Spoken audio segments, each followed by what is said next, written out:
sinabing Zamboanga City, ang unang pumapasok sa isip ko ay iba-ibang mga kulay. Bukod sa matitingkad nitong vinta, colorful din ang kultura at kasaysayan nito. Ang mga pagkain, katakam-takam din ang mga kulay.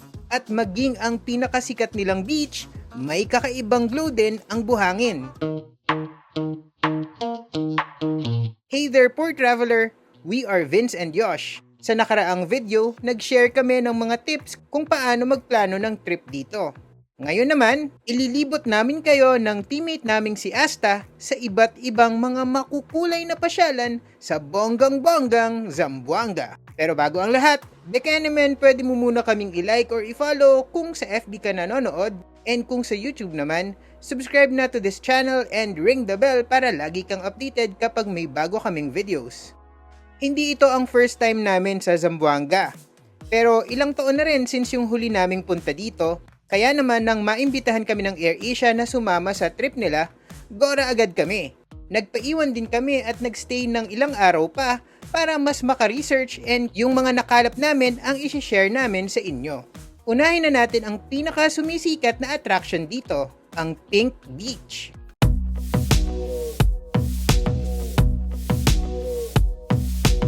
Isang maiksing boat ride lang mula sa city center, mararating mo na ang Santa Cruz Islands. Yes, plural kasi dalawa sila. Yung mas malaki ay ang Grande Santa Cruz Island or Great Santa Cruz Island, na dinadayo dahil ang pinong buhangin dito animoy nagbo-blush. Meron kasi itong pinkish glow dala ng mga nadurog na red organ pipe corals. Okay wait, unahan ko na kayo ha. Huwag kayong mag-expect ng fuchsia or vivid na pink. Huwag ganon, walang ganon. Very subtle lang yung pagka-pink dito. Mas kita ito kapag tiningnan sa taas, sa mga drone shots, or sa malayo.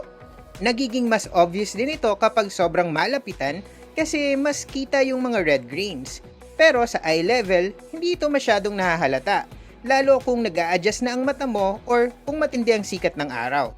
Pero pansin pa rin naman ang rosy radiance nito. Pero ang Pink Beach na to ay maliit na bahagi lang ng island. Sa likod kasi nito ay may malawak na lagoon na napupuno ng mga mangroves and pwede mo rin itong i-explore. May boat tours na pwede mong samahan kung saan mas mai-explain ang mga natural wonders nito kasama na ang mga stingless na upside down jellyfish na ito. Oo, pwede silang hawakan basta dapat wala kang pinahid sa mga kamay mo and wag mo silang alisin sa tubig. Although stingless ang tawag, sabi ng guide namin ay nagsisting pa rin ito pero masyadong mild para ma-detect ng tao.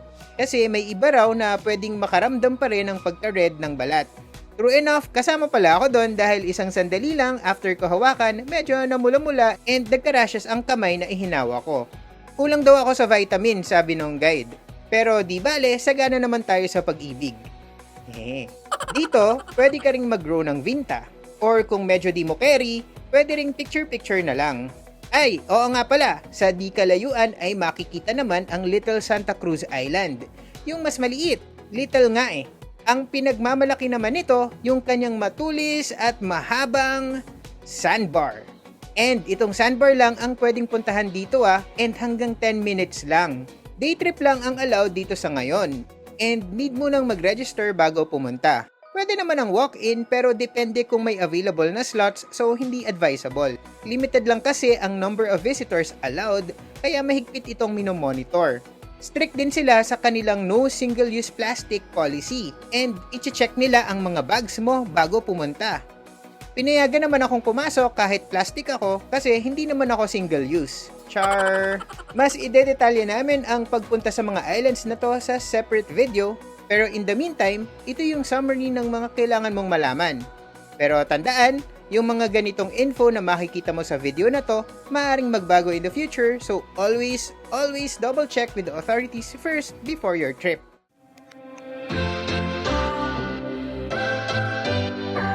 Kung feeling mo ay kapos ka pa sa vitamin C, as in dagat, head north from the city center. Mula dito sa wharf na to, sa barangay Panubigan, maaari kang mag-island hopping. Pero hindi lang 2 o 3 o 4 na pulo ang andito, kundi 11. Kaya naman, ang tawag sa area na to, 11 islas o 11 islands. Pero sa mga ito, hanggang 3 or 4 lang ang pwedeng daungan kung magtutour ka dito. Una naming binisita ang Bisaya Island. Sa isang banda, mayroon itong beach na may white sand. Sa kabila naman, may mga rocky cliffs na talaga namang picturesque. Best of both worlds, sabi nga nila. Pero hindi lang yan. Not too far away, may ilan pang mas maliliit na isla tulad nito na may pinagmamalaking natural pool na nire-refill ng mga agos kapag high tide. Pwede ring maglublob dito. Maaari ding tumigil dito sa baong island. Pero pinakamasarap magstay dito sa Siromon Island na kadalasan ay lunch stop. Pagdating namin, nakahain na ang fresh na seafood tulad nitong tuna, crabs, squid, and lato.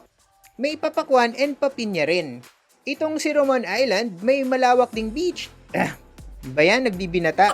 Ulit.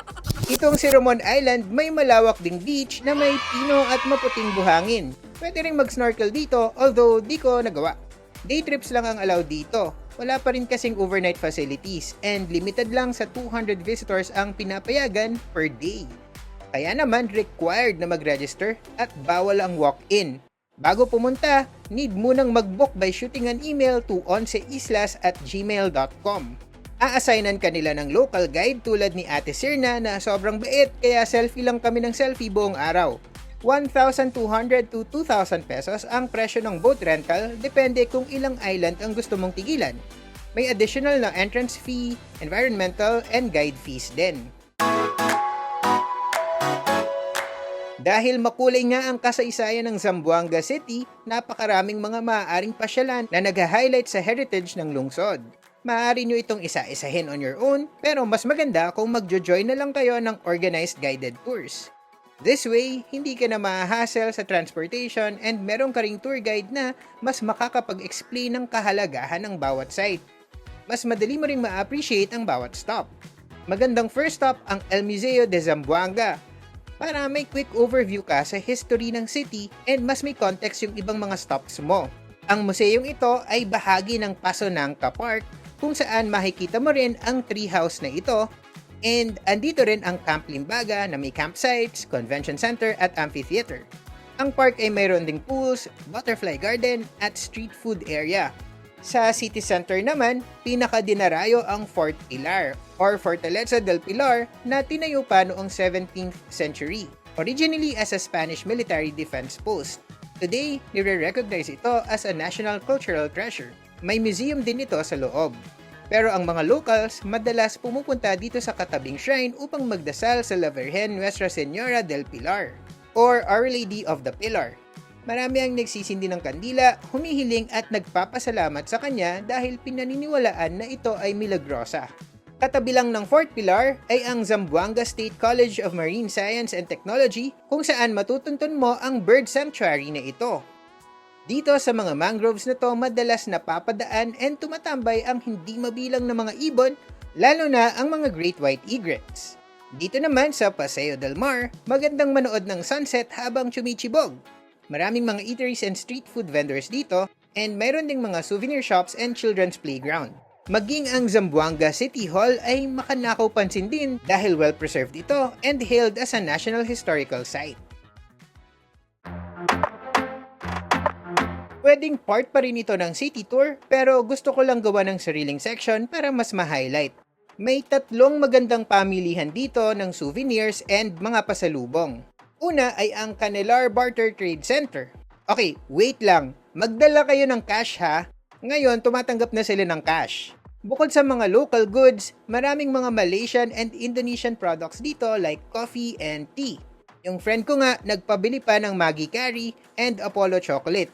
Bumili na rin ako ng t-shirt. Pero yung unang beses ko dito, malong talaga ang sinadya ko. Isa pang cultural shopping stop ay ang Yakan Weaving Village.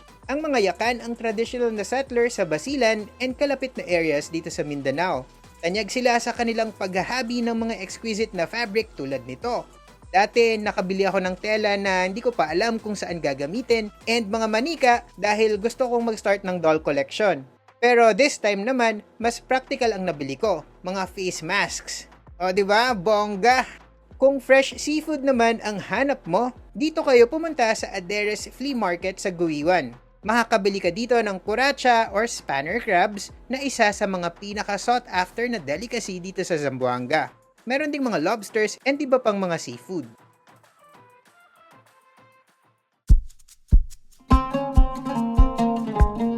Kung ititrace mo ang ugat ng Islam dito sa Zamboanga, malamang ay mapapadpad ka dito sa coastal village of Taluksangay, sa may eastern coast of the city. And pinaniniwalaang dito unang nagsimula ang paglaganap ng Islam sa Zamboanga Peninsula. Dito, katabi lamang ng barangay hall, nakatayo ang isang makasaysayang moske. Ito ang pinakamatandang moske dito sa Western Mindanao. Itinayo ito noong 1885 by Haji Abdullah Maas Nuno at mayroon itong 2 minarets. Medyo out of the way siya and malayo sa ibang mga attractions, pero kung history buff ka, maa-appreciate mo ang pagpunta dito. Pwedeng pumasok ang mga bisita basta huwag sa oras ng pagdarasal, which happens 5 times a day. And syempre, dahil ito ay place of worship and functional pa rin, follow natin yung mga rules. Marami pa rin kaming iba pang hindi napupuntahan like Merloquet Falls na sana ay mabalikan namin in the future. Pero ang pinaka binabalik-balikan namin sa Zamboanga, pagkain syempre. Pero ops! Medyo napapahaba na to, so i-reserve na lang natin ito sa susunod na video. Ipapakita namin sa inyo kung ano ang masarap kainin at saan masarap kumain dito sa Zamboanga City. Huwag mong palampasin yan, kaya naman subscribe na to this channel and hit the bell icon para ma-notify ka kapag may bago tayong travel videos. Kung sa FB ka naman nanonood, like and follow mo na lang din itong page na to. If you need more information about traveling around Zamboanga, gagawa kami ng comprehensive travel guides with sample itineraries on our website www.thepoortraveler.net or check out the links in the description. Meron kayong tanong? Shpluk nyo lang sa comment section below. Or follow and message us on Instagram, TikTok, and Twitter. Just look for @thepoortraveler, single L. If you have a Spotify account or Apple Podcasts app, follow and tune in to the Poor Traveler Podcast. Before we end, special thanks muna sa AirAsia who made our trip happen. They offer daily flights to Zamboanga na mas budget-friendly ang fares. And salamat din sa aming tour guides na sina Miss Belle and June for all their help. Kung interested kayo na i-book sila, contact nyo lang si June sa number na to. That's all for now. Remember, plan smart, travel safe, and make every trip worth it.